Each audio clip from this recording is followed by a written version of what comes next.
ladies and gentlemen, welcome back to DAO Talk. This is DAO Talk Weekly, episode number 49. Your one-stop shop for everything DAOs. I'm Tommy. And I'm Christian. I'm Cool Horse Girl.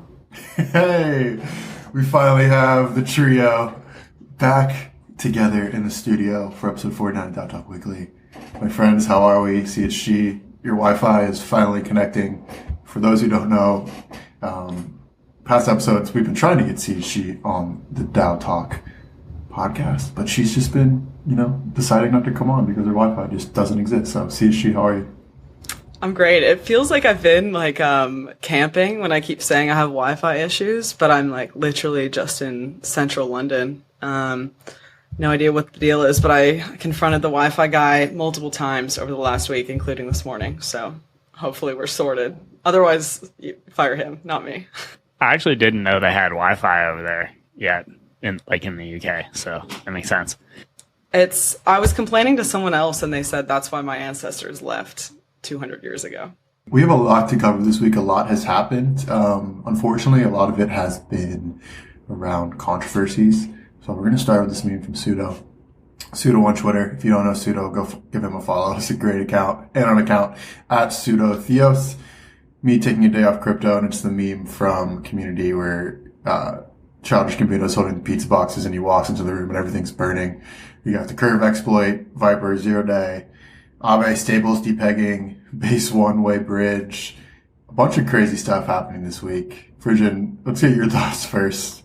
What's your general thought been? We wake up Monday and shit hits the fan.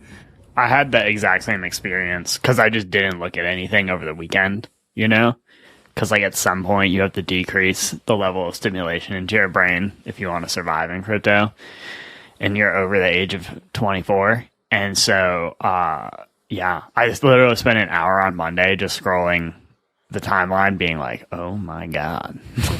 It's so funny when that happens because you see a tweet that's talking about a meme coin rugging on base, but without the context, right? When you first start scrolling, you're like, wait, I thought it was only open for builders. What the fuck is going on? And you keep scrolling and you're like, oh my God. It happens again with aave, and then with Curve on aave and again with Curve. And it's just wow. You all really do this stuff on the weekends, huh? Some of you need to get need to get lives for sure. Yeah, I actually think it's a hard one where it's the funny, sad graph of what's memeable these days, and I think the base bald thing was the funniest and maybe the least sad / people lost their funds because maybe it's a meme coin, so it's kind of you did it to yourself. But yeah, that one's crazy. The Curve one I literally thought was a joke. I have a friend came and visited me who's also in crypto over the weekend, and he was like, oh my God, Curve's been exploited. And I've also given him, one time I got this Optimism fake airdrop DM, and I was like, oh my God, Optimism is dropping another token as a joke. So we play those sometimes, but the Curve one really came out of left field. I can't believe it's real. It's a big one. Yeah, let's jump right into the Curve exploit. Let's start with a tweet from Miles Deutscher, I believe that's how you pronounce his name, probably German. Curve Finance, a key pillar of the DeFi ecosystem, was recently hacked for $62 million. The founder, Michael Ugorov, is at risk of liquidation on a $100 million plus position. It could trigger a substantial DeFi implosion. This is a long thread going deep onto the entire situation. We're not going to go super deep on it. We'll give you the big points. Another tweet from Curve Finance themselves. As a result of an issue in vyper compiler versions 0.215 to 0.30, the following pools were hacked. Curve, I do not know these ETH pairs. I'm guessing Alchemix and some others. Frisian, do you know these ETH pairs? And then also use that to kind of springboard into what is the vyper compiler for people who don't know, and why this enabled a massive domino effect in the Curve ecosystem. There's probably at least one serious developer who listens to DAO Talk, so I'm just gonna start by saying that me trying to explain what the vyper compiler is absurd. So I'm not, this is like, high level at best. Yeah. But there's this thing called a compiler that's like actually necessary to, to like ship and then run smart contracts. And any like part, I think one of the things that like people as they stay in crypto realize is like the attack surface area is a lot bigger than you might like naively think, right? Like you first get into crypto and someone like tells you about 51% attacking Bitcoin and like reorging the chain, and you're like, oh, but now I know why that doesn't happen, because crypto economics. And then you realize like, at least in Ethereum, right, there's like 50 ways you can you can like attack protocol, from like like injecting malicious code into the front end, like finding smart contract vulnerabilities, injecting vulnerability into the compiler, blah blah blah. And so this is just like one way. Firmware updates on hardware wallets, like literally there's probably 50 like major attack vectors. And yeah, this is one of them. Maybe the thing to call out here is like Vyper is like a alternative programming language to Solidity, which is the most popular way that people write smart contracts. And like the thing about that, it's something like 5 to 10% of smart contracts are in Vyper or something like this.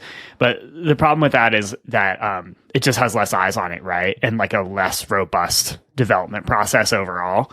And so, I think that I personally like am very skeptical of like alternative stacks that are not very, very, very, very, very clearly better for some reason, which like Vyper would have more market share than it does if it was very clearly better than Solidity, because it's like not that new. Using them because you just, anything you can do, like maybe one maxim I would share with people, like just for operating in the space, is like you basically shouldn't be trading off security ever. And definitely not if you're like a DeFi smart contract developer. Like anything you can do that makes your protocol less secure, if you're intentionally doing that, like to me, that's just like a non-starter. Anyway, super sad because Curve was like a really important part of the DeFi ecosystem. It had a lot of follow-on effects, which I'm sure we'll talk about.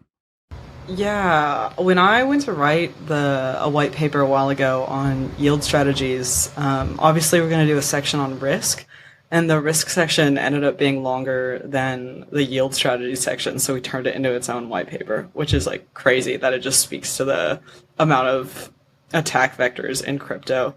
This like reentrancy attack, have you guys heard of it happening elsewhere in the ecosystem? So reentrancy attack is where you keep sending the same command to a smart contract before the command is finished processing, so you can just exploit the like funds in there, which is what happened on Curve. But have you guys heard of that happening elsewhere? Any of the other big attacks? I'm sure that it has, just because of like the discourse on Twitter about it this week. Anything that's like a lot of the like devs and senior people I respect were basically like, come on, we got to be able to defend against these, which probably means it's happened before, but I don't know like details. Yeah, I saw a big thread about how this was like somewhat of a research intensive process, and they were even suggesting it could be state sponsored because it was so like they had to go through hours and hours. They said weeks or months of research to get to this point where they understand how to actually do the exploit. But that shows like people are willing to do it. So like you said, yeah, like trading security is never an option because people are definitely willing to go through jump through the hoops to get however $1 million they got. It's so scary. Is Curve, like what is the organizational structure of Curve? Like there's a tweet here. We're seeing Curve Finance's VC round founder tokens being sold to third parties. Critical difference, instead of VC firms holding large stakes, it is DeFi protocols and aligned founders. Don't love how it happened, but not mad at the outcome. And it's a quote tweet of, the fact that ownership of Curve is actually getting decentralized is a good thing. Painful it's happening this way. This way meaning, these tokens kind of being dumped in the wake of an exploit. Well, Curve, I don't know, maybe THG knows more about this than I do, but like Curve it's more like degen, the project. Like, and I don't mean that like in an inherently negative way. Although I do think there are some aspects of that that can probably contributed to this incident. But like, I just know during the whole, I may or may not have been involved in the whole like DeFi 2.0 like thing that happened 2021. That may or may not have been my like entry point into the on-chain ecosystem. But like, everyone was using and holding Curve, right? Like, it was kind of like there's this like dynamic in DeFi where there's kind of like the blue chip, like white shoe VC backed projects that you're going to see. Like now Maker kind of isn't in that camp anymore, but like Uniswap and Aave definitely are. And then you have something like Curve where it's like a lot of other degen protocols are the ones providing like institutional grade or like large amounts of capital, like other DeFi projects and like whales, like DeFi whales, are involved in Curve and involved in the whole like locking and like bribing mechanism to provide liquidity on tokens and stuff. So just like the dynamics of like who holds the tokens and why is super different than something like Uniswap, where the whales are like Paradigm and A16Z and several other large VC firms. Just super different like holder profile. All right, moving along to the Aave ecosystem. We talked about this off air before. I've been off Twitter pretty much the whole week. I do not know the drama of what is happening with Aave. So, CSG or Frisian, without roasting me, please explain to me and the listeners what is happening in the Aave ecosystem and why this tweet just stopped by my local Aave branch doesn't look good, and it's like 1,000 people waiting in line outside an Apple store. I have no idea what's happening. Maybe I'll start and then you can get into the meme. So Mitch, the founder of Curve, put like over 300 million Curve into Aave and then borrowed a bunch of USDT against it. So they used it as collateral so he didn't have to sell his Curve but could still have liquid assets because that would tank the price. So the like liquidation threshold for Curve is like 65%.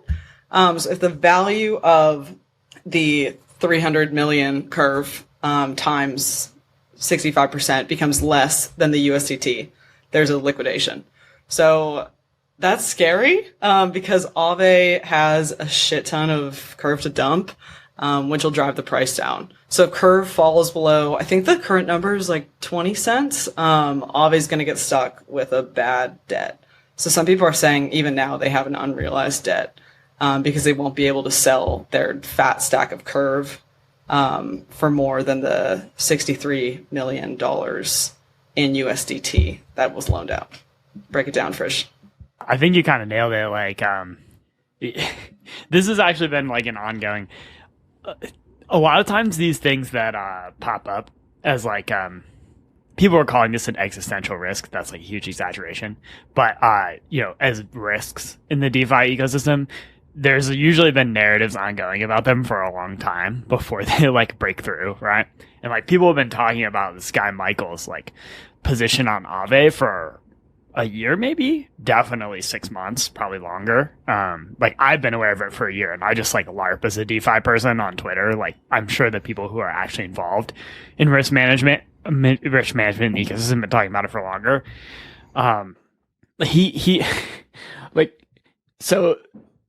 A thing that rich people do, as I understand it, as a non-rich person, the thing that rich people do, as I understand it, is like, if you want to get liquidity on something, right? Like you own a shitload of like your startup company's equity or your, maybe not even startup. Well, this kind of happened at Silicon Valley Bank actually, but it was a big driver of Silicon Valley Bank. But even if you're like Elon Musk, right, and you own like a bunch of public company, like big company equity, but that's your net worth, instead of selling it, which is like both very tax inefficient because you have to pay a lot of taxes, and also like everyone will hate you, right? Like Elon Musk is like, I'm selling half my Tesla shares. It will like nuke the price, and it'll be like, did he learn something about the Tesla cars that like they're actually all fundamentally broken, and like AI is about to take them over?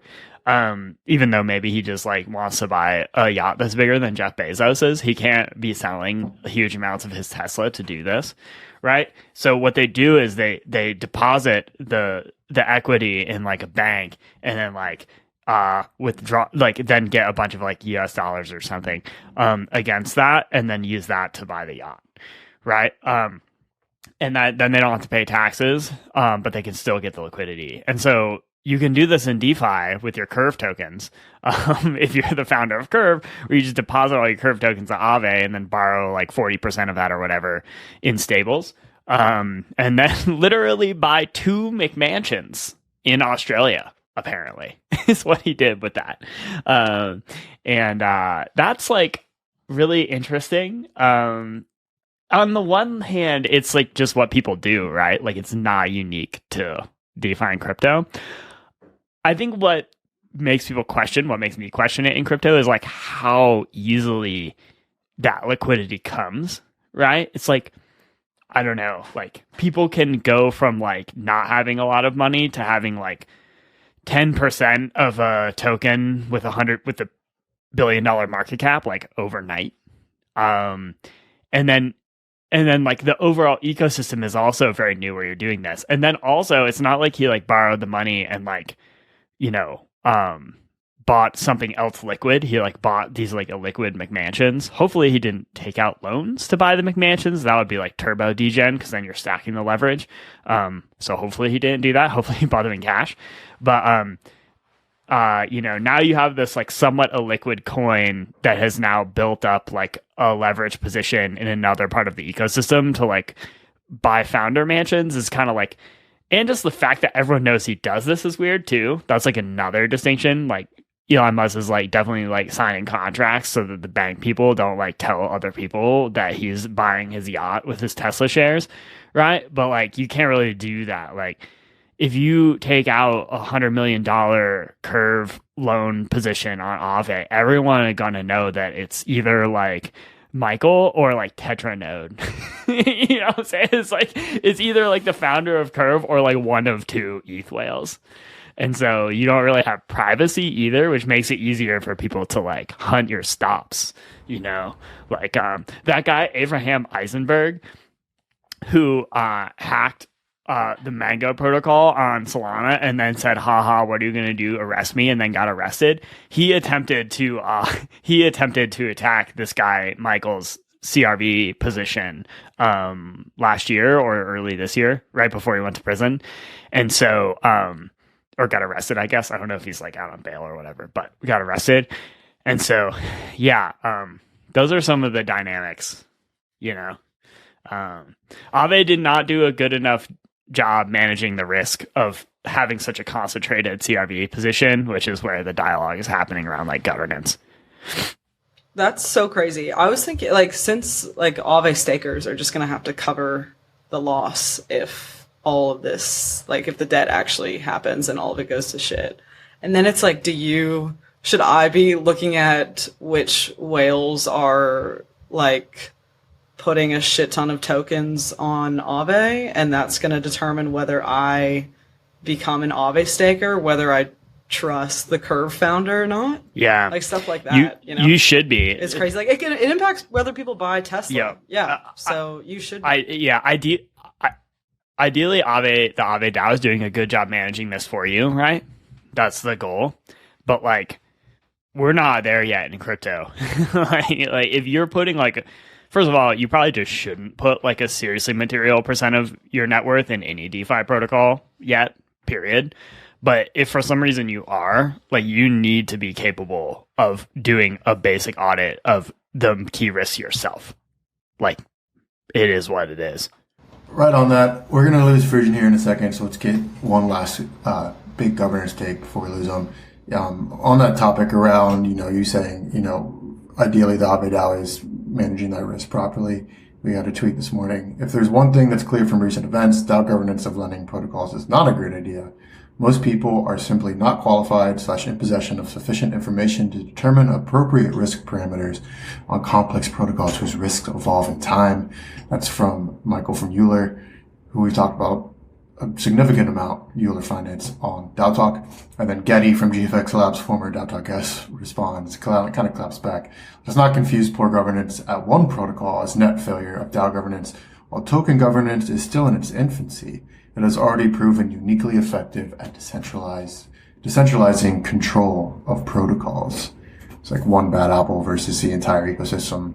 Version, CHG, broad thoughts on this. We kind of already talked about it with, our discussion of the entire topic, but I think taking this opportunity to kind of dunk on, governance of DAOs is poor form, in my opinion. I mean, DAOs obviously have a long way to go to reach their ideal end state. I think it's interesting to dunk on the governance of a protocol that ultimately is totally fine right now. At its low point, when maybe other people were dunking on you for a significantly more catastrophic event pretty recently at your low point. Which goes to the whole, there are many risks. But yeah, DAOs are imperfect. I would say, Maker is an example of a similar protocol that's been quite successful managing risks over quite a long period of time. I think Aave, there's been some learnings from this. There's kind of a public fight going on about how to respond to this event within the Aave DAO, which is pretty interesting, between some different whales and service providers and stuff. But they clearly need to step up. This curve position shouldn't have been allowed to build up the way it did. It should have been responded to earlier. And I think the take that DAO governance is broken is just kind of empirically untrue. If you look at other DeFi protocols, are kind of all managed by on-chain governance, and relatively speaking, on the blue chip side, doing pretty well. But yeah, we definitely have work to do for sure. Version, any final words before you leave us on this fine Friday, if you're listening to the day of recording? I was just gonna drop out. I was just gonna drop out silently. I'm not letting them drop. Sick of that. It's okay. I've done it before. Dude, glad to be here. Glad CHG is here, and summer's about to end, so take advantage of it. It's gonna be a crazy fall. Peace. Peace, dude. All right, let's jump into some Tally news, CHG. Now that Papa Frizz is gone. Yeah, speaking of summer, I know Base has sort of co-opted this on-chain summer thing, and as we transition into the Tally stuff, they are also fighting the good fight against the hyphen in on-chain. Base is? Yeah. I feel like the fight's over. Is on-chain with a hyphen still existing? What? I mean, there's more boomers in crypto than you think, right? Yeah, I guess. We'll just inundate them with They need to be publicly shamed. Yeah. That's the only way we win. That's true. Well, speaking of on-chain summer, Tally recently passed a major milestone. Over $100 million has been transferred on Tally since its inception. Around 68 million just this year. So this year has been popping off, something we've tried to highlight throughout the year, that, DAO activity and treasury activity, in the on-chain space is reaching a boiling point, and we think it's about to go parabolic. And this is just one of the statistics that we have coming out that's kind of proving that. Pretty epic stat. It's cool to see. My involvement in Tally has pretty much been since you started popping off, a bit over a year ago maybe, when product market fit was really hitting. So this is sick. It's nice to feel like you're working for somewhere successful. No shade, but maybe a little. Also, some other updates from the space, or from Tally. in particular. We've been talking about the Arbitrum DAO grants proposal with the Gnosis Zodiac module implementation. We talked about that last week. If you're confused about that tongue twister I just said, it has reached quorum, which means it is going to pass and be executed on chain. That will establish a $1 million grants program for the Arbitrum DAO.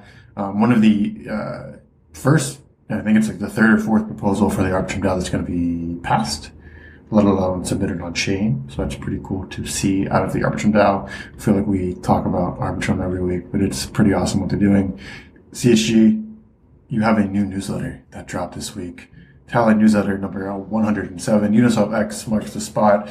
Don't give us the entire spiel. Give us a little tease so people can read it. Uniswap X is interesting because having worked at Index Coop, we're really close with CowSwap, or we'd beg people to use CowSwap. But since CowSwap wasn't on chain at all, Index Coop itself committed to on chain liquidity providers only. So we ourselves weren't able to use them. But Uniswap X is a really interesting, partially off chain, partially on chain solution that is pretty much the same thing as CowSwap IMO, but it should open a lot of doors for those that are committed either morally, or in their docs to on-chain liquidity only, which is sick. So yeah, definitely the 3-page white paper is so worth a read because it's a interesting centralization versus decentralization, which is what part of the protocol is and part isn't, and how the DAO interacts with that too is what if a DAO you're in just makes a different product and it's probably nearly guaranteed to be super successful? Surely you want to govern it, kind of, but it's partially off chain. I think it'll be an interesting play out for sure. Now we touched a little bit on the CowSwap Uniswap X debacle last week. So if you're a CowSwap stan, don't worry, we defended you in the streets last week. But definitely go read this newsletter from CHG. We'll post it in the show notes as always. And then meme of the week kind of puts the entire episode into one little bit. If you don't know, our founders, Tally's founders, Raph and Edison, have this incredible drip for being, boomers in crypto. It's a picture of them with just looks like the cover of an album with wind blowing through their hair, and the caption is the last thing you see before your protocol gets decentralized, because we're on a mission to decentralize all the protocols, DAOify everything that should be DAOified. CHG thoughts on Raph and Edison, and they're just pure drip. What has it been like working with them, and how has it been working with Tally? You mentioned it a little bit, but thoughts? They are the most surprising. Dennison is so not what you think he is. To every listener, he's so not what I thought he was 3 weeks ago. Yeah, he's just Frisian said earlier, he's a trad dad that's in crypto, which definitely doesn't come off. This meme is legendary. Also, I like that it wasn't even formatted. Someone sent the picture into the chat, and then you just said the last thing you see before your protocol gets decentralized. I love the homemade memes. That one seems to be getting pretty good traction compared to what Tally related memes should I make, So see it in the newsletter for sure. Low effort memes, I think, have a little bit more, just more degen. But yeah, great episode, CHG. It's good to have you back on the pod. We will see you next week for episode number 50, which is pretty crazy. On DAO Talk Weekly, it's been an honor. CHG, where can people find you on Twitter if they want to find you? Cool Horse Girl too, because Cool Horse Girl nothing got hacked by a porn bot. There you go, ladies and gentlemen. We'll see you next week. Peace.